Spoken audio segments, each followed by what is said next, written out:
ওয়াবিল ওয়ালিদাইনি ইহসানা, মা বাবার সাথে সদাচরণ করা। মা বাবার সাথে কি করা? সদাচরণ না অসদাচরণ? সুন্দর না অসুন্দর? সুশ্রী আচরণ না বিশ্রী আচরণ? মা বাবার সাথে কথাবার্তা সুন্দর না অসুন্দর? মা বাবার সাথে হাঁটা বসা সুন্দর না অসুন্দর? মা বাবার সাথে উঠা বসা যেন সুন্দর হয়, চাল চলন যেন সুন্দর হয়, কথাবার্তা যেন সুন্দর হয়। আল্লাহ পাকের প্রথম ফয়সালা, আল্লাহ পাকের ছাড়া আর কারো ইবাদত চলবে না। 2 নম্বর ফয়সালা হলো মা বাবার সাথে সদাচরণ করা, ভালো ব্যবহার করা। ভালো ব্যবহারটা কার সাথে? আওয়াজ দিয়ে বলে, আরো জোরে। মা বাবার সাথে। আল্লাহ পাক বলছেন ভালো ব্যবহার মা বাবার সাথে। আর আজকালকে ডিজিটাল যুবক, ডিজিটাল যুবতী আস্থা দিন বন্ধু, ফ্রেন্ড, চাচা চাচি অমুকের সাথে সদাচরণ, হাসিমুখী। মার কাছে আইলেন না, কপালে টাটা পড়ছে, টাটা। মার কাছে আইলে কপালে টাটা মোড়া লই আয়। অথচ আল্লাহ বলছেন দুনিয়ার সবার সাথে অসদার আচরণ করতে পারবে, কিন্তু মা বাবার সাথে কমপক্ষে সদাচরণটা করিস। বুঝার বিষয় আছে, কিছু বুঝার বিষয় আছে। এখানে আয়াতের প্রথম অংশে আল্লাহ পাক ইবাদত কার জন্য? আল্লাহ কয়জন? আল্লাহ কয়জন? আরো জোরে। প্রথম আয়াতে আল্লাহ পাক তাওহীদের কথা বলছেন, মানে এক আল্লাহর ইবাদত। এই তাওহীদের সাথে মিলায়া আল্লাহ পাক আনছেন মা বাবার খেদমত। এর মানে আল্লাহ একজনের, তার সাথে যখন মা বাবার খেদমত মিলে আনছেন, বোঝা যায় আল্লাহও একজন, মাও একজন, বাপও একজন। মা কয়জন? আপনারা কি মা 10 জন? মা কয়জন? বাপ কয়জন? একজন। আল্লাহ পাকের নামের সাথে মিলাইয়া মা বাবারে আনছেন। বুঝালেন আমি যেভাবে প্রত্যেক মানুষের আল্লাহ যেভাবে একজন, প্রত্যেক মানুষের মাও একজন, প্রত্যেক মানুষের বাপও। এই কথাটা কোয়ার কারণ আছে। আমরা দেশে মা বাপের অভাব নাই। মা বাপের কি নাই? বিয়ার সময় নয় একটা বাপ বাড়াইছে, উকিল বাপ। বিয়ার সময় কি বাইর হইছে? উকিল বাপ। উকিল বাপ বানাইয়া যত বদমাইশি আর লুচ্চামি আছে উকিল বাপের সাথে চলে। কইটা আমার উকিল বাপ, এটার সাথে পর্দা নাই। আমার আপন বাপ সেই কথা, উকিল বাপও সেই কথা। কয়া উকিল বাপ, বাপেও উকিল মেয়ে বানাইয়া যত শয়তানি বদমাইশি লুচ্চামি আছে উকিল মেয়ের সাথে করে। হাজার হাজার ঘটনা এরকম আছে। আপনাদের এলাকায় হয়তো সব মানুষ বুজুর্গ, জিব্রাইল ফেরেশতা না হইতে পারে, অন্য জায়গা তো হয়। উকিল বাপ নামে কোন বাপ ইসলামে নাই। উকিল বাপ নামে কোন বাপ ইসলামে নাই। আমার নিজের এক ঘটনা হয়েছে। আমার এক চাচতো ভাইয়ের বিয়া, আমি নিজে গেছি। বিয়ার মাঝে আমি ছিলাম। বিয়ার মাঝে আমি চাচতো ভাইয়ের আগদ হইব। আগদ হওয়ার আগে কন্যার পক্ষে যারা আছে উনি ডাক দিয়ে কইতেছেন আজকে আমরা মেয়ের উকিল বাপ কে হইতো। বিয়া কিন্তু চাচতো ভাই, যে মেয়ের বিয়ে হইব, বিয়া আগদ হওয়ার পরে উনি আমার বাপই হইব। বুঝছেন কথাটা? এখন কই আজকের বিয়ার উকিল বাপ কে হইতো? মেয়ের মামায় দেখায় কয় আমার কথা, কয় মুফতি সাহেব হই যাইন উকিল বাপ। আমি হঠাৎ করে তাড়াতাড়ি উত্তর দিলাম, জি না, আমি উকিল বাপ না, আমি উকিল বাই সাহেব। আমি উকিল বাই সাহেব। কেন আমি তো বাবি দিকে, উনি আমার বাই, উনার বাপ কেমন হইম? আমি তো বাই সাহেব হই। এই জন্য বললাম উকিল বাই সাহেব। আইসা শেষ। আরে উকিল বাপ বলতে কোন শব্দ ইসলামের ভিতরে নাই। আমাদের দেশে আরেকটা আছে ধর্মীয় বাপ, ধর্মের মা, ধর্মের বোন। ধর্মের বোন দেখা এখন আর এই বোনের সাথে পর্দা লাগে না। ধর্মের বাপ দেখা উনার সাথে আর পর্দা লাগে না। ধর্মের মা দেখা এই মহিলার সাথে যুবকের আর পর্দা লাগে না। ধর্মের মা, ধর্মের বাপ, ধর্মের বোন, এই সমস্ত শব্দ ইসলামে নাই। এখানে আমরা যারা আছি সবাই ধর্মীয় ভাই। কি বলেন? নাকি বিধর্মী ভাই? সবাই আমরা ধর্মীয় ভাই, মানে ইসলামের ভাই, সব ধর্মীয় ভাই। আমার আল্লাহ পাক বলেন ইন্নামাল মুমিনুনা ইখওয়া, এক মুমিন আর এক মুমিনের ভাই, এক মুমিন আর এক মুমিনের ভাই। সুতরাং আল্লাহ পাকের ঘোষণা মতে যতজন মানুষের ভিতরে ঈমান আছে প্রত্যেক একজন আর একজনের ভাই। এমনকি বাপ ছেলে দুজনও ভাই ভাই, বাপ ছেলে দুইজন কি এই আয়াত হিসাবে ভাই ভাই। আল মুসলিমু আখুল মুসলিম, এক মুসলমান আর এক মুসলমানের ভাই, বাপও মুসলমান ছেলেও মুসলমান। এখানে যারা বসা আছি একজন আর একজন আমরা মুসলমান ভাই, মানে ধর্মীয় ভাই। মহিলার দিকে গেলে ধর্মীয় বোন। আমার বন্ধুর মা যদি হয় ধর্মীয় মা, কিন্তু আলাদা ধর্মীয় মা বানাইয়া আলাদা ধর্মীয় বোন বানাইয়া পর্দা ছেড়া দিবেন এমন কোনো বিধান নাই। ধর্মীয় বোনের সাথে পর্দা করা ফরজ, ধর্মীয় মার সাথে পর্দা করা ফরজ, ধর্মীয় বাপের সাথে মেয়ের পর্দা করা ফরজ। আল্লাহু আকবার।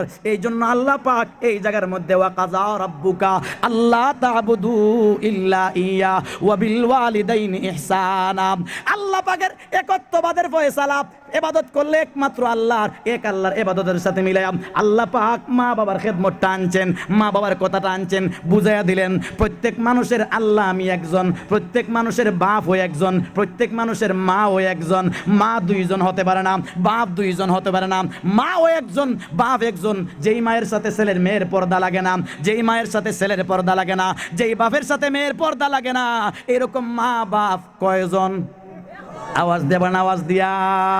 আল্লাহ যেভাবে একজন, মা ও একজন, বাপ ও একজন।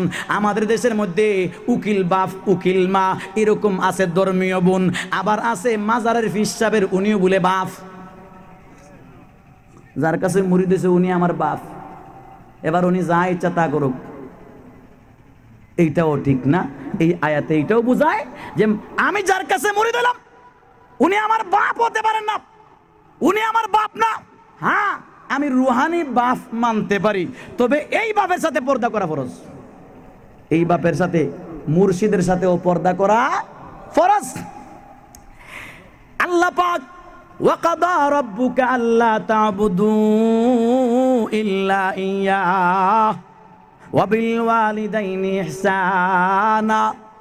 এই জায়গার ভিতরে আল্লাহ পাক আরেকটা নিয়ম বুঝাইতেছেন। দেখেন, কাদা রব্বুকা আল্লা তা'বুদু ইল্লা ইয়া।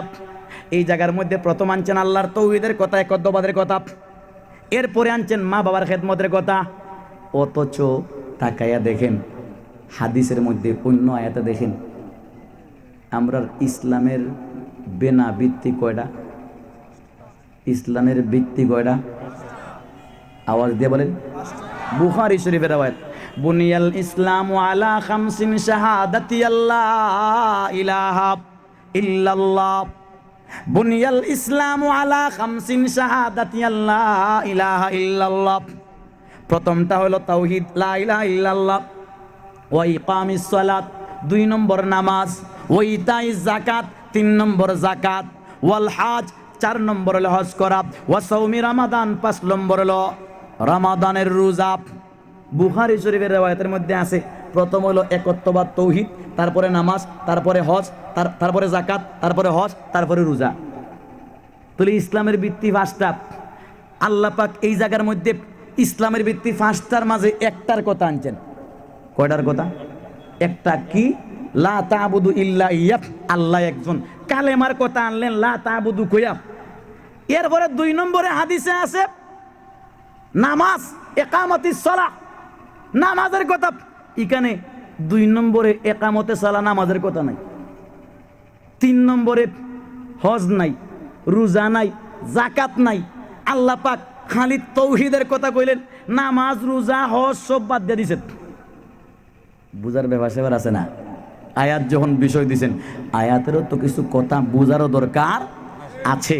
আল্লাহ পাক হাদিসের মধ্যে নবী বললেন ইসলামের ভিত্তি 5টা। ইসলামের ভিত্তি 5টা। প্রথম হলো তাওহীদ, 2 নম্বর নামাজ, তারপরে যাকাত, তারপরে হজ, তারপরে রোজা। এইখানেও আল্লাহ পাক এইরকম বলতেছিলেন, কাযা রাব্বুকা আল্লা তা'বুদু ইল্লা ইয়া ও ইকামাতিস সালাহ ও ইতাই যাকাত, না এগুলা বাদ দিয়া সব নামাজ রোজা বাদ দিয়া আনছেন মা বাবার খেদমত। কি আনছেন? আওয়াজ দিয়ে বলেন। মা বাবার খেদমত। বুঝার ব্যাপার আছে, বুঝার ব্যাপার আছে। এর মানে আল্লাহ বুঝাইলেন নামাজ রোজা হজ জাকাত থেকে ও মা বাবার খেদমতের গুরুত্ব বেশি। মা বাবার খেদমতের এই জন্য মাসলা আছে ফতোয়ার কিতাবে, দেখবেন কেউ যদি নফল নামাজে দাঁড়িয়ে যায়, ইশরাক পড়তেছে, চাষ পড়তেছে, আওয়াবিন পড়তেছে, এই সময় যদি মায়ে ডাক দে আব্দুল্লাহ কইরে বাবা, বাপ যদি ডাক দে আব্দুল্লাহ কইরে বাবা, এখন ছেলে যদি নামাজের মাঝে দাঁড়াই আছে, ছেলে যদি নামাজে দাঁড়াইয়া কয় আমি নামাজ পড়তেছি, আল্লাহর পায়ে সিজদা করতেছি, মায়না 14 গোষ্ঠীর ডাকলেও জবাব দিতাম না। ভুল হইব, ভুল। মাসলা হইল নফল নামাজে যদি আমি থাকি, নামাজ পড়তেছি নফল, নামাজ যদি নফল থাকে তাহলে মায়ের ডাক দিলে, দেখেন আল্লাহ পাকের বিধান, মায়ের ডাক দিলে ইশরাক চাস্তের নামাজ যদি থাকে, নামাজ ভাঙ্গা মার ডাকে জবাব দেওয়া। সুবহানাল্লাহ। গাট্টি বেন্দা ফুকরে বিজয় এত নিয়া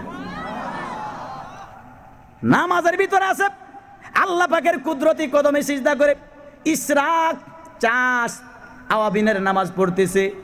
এমন টাইমে কোনো গুলামকে, কোনো ছেলেকে, কোনো মেয়েকে যদি মা ডাক দে আমার ফাতেমা কোথায়, আমার আব্দুল্লাহ কোথায়, আমার কলিমুল্লাহ কোথায়, আমার সলিমুল্লাহ কোথায়, যদি ইশরাক চাষ নফল কোনো নামাজে থাকে, নামাজ যেই অবস্থায় থাকুক নামাজ ভাঙ্গা দিয়া আমার ডাকে সাড়া দেওয়া। কি বুঝলেন? তাহলে বোঝা গেল এবাদতের থেকেও মার খেদমতটাও বড়, এবাদতের থেকে নামাজ থেকে মার খেদমত বড়, রোজার থেকে মার খেদমত বড়, হজ থেকে মার খেদমত বড়, জিহাদ থেকে মার খেদমত বড়। একজন সাহাবী আমার নবীর কাছে আসছেন, ইয়া রাসূলুল্লাহ উহুদের যুদ্ধের মধ্যে যাইবেন, আমার মনে চায় জিহাদের মধ্যে শরীক হমু, আমাকে লইয়া যান। নবী গো আমি আপনার সাথে জিহাদের ময়দানে শরীক হইতে চাই। আমার নবী ডাক দিয়ে বলেন তোমার মা বাবা কি আছেন? ইয়া রাসূলুল্লাহ আছেন। তোমার মা আর বাবা কি করে? বলে মাজুর। কি মাজুর? কাজ করতে পারে না। আমার নবী ডাক দিয়ে বলেন খবরদার খবরদার, তুমি তোমার মার খেদমতে যাও। ইয়া রাসূলুল্লাহ জিহাদ না ফরজ? আমার নবী ডাক দিয়ে বলেন তোমার জন্য জিহাদের থেকে মার খেদমত ফরজ, জিহাদ ছাড়া তুমি মার খেদমতে চলে যাও। বুঝা গেল মার খেদমত জিহাদের থেকেও বড়। মার খেদমত এই আয়াতে বুঝায় এবাদত বড়, এবাদত নামাজ থেকেও মার খেদমত বড়, মা বাবার খেদমত বড়, রোজার থেকেও মা বাবার খেদমত বড়, হজ থেকে মা বাবার খেদমত বড়।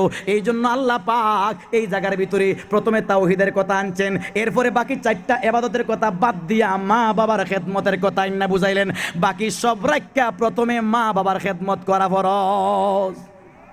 وَقَضَى رَبُّكَ أَلَّا تَعْبُدُوا إِلَّا إِيَّاهُ وَبِالْوَالِدَيْنِ إِحْسَانًا। নামাজ রোজা হজ যাকাতের থেকে মা বাবার খেদমত বড় না ছোট? আওয়াজ দিয়ে বলেন, আওয়াজ দিয়া, আরো জোরে, আরো জোরে। দেখেন আবার এখন যদি কেউ 5 ওয়াক্ত নামাজ বাদ দিয়ে এখন মার খেদমত ফরজ না, নফল বাদ দিয়া, নফল বাদ দিয়া।